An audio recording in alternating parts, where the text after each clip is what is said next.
नमस्कार मु स्वप्ना आपण मानकु एमटीवी को स्वागत जनाउछि।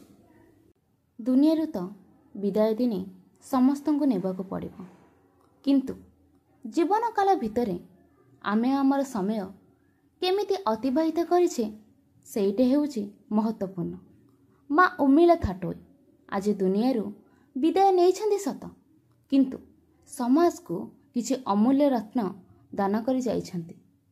तांकर पुत्र प्रद्युम्न थाटोई को जे सर्वदा समाज पाई किछि ना किछि करिबाकू आगे आसंती, जहार मन अवहेलितक पाई व्याकुल होई उठे, निज सक्षमता मुताबक सहायता जोगई दियंती।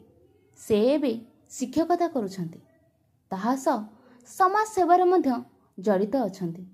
सामाजिक संगठन मारुति सेनार कार्यकारिणी सदस्य भावे से एबे सेवा क्षेत्र रे सक्रिय मध्य अछन्ति।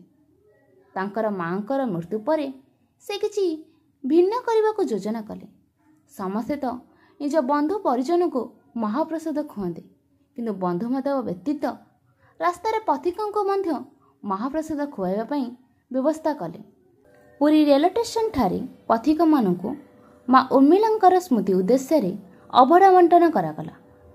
यह कार्यक्रम को परिचालना करथिले मारुति सेनार सदस्य माने पप्पू दलबेहेरा, बलराम बारिक, गोपाल पात्र, दुशासन साहू, शंकरसन साहू, श्रीधर साहू, स्मिता पात्र, जयश्री पाढ़ी, सस्मिता बेज प्रमुख।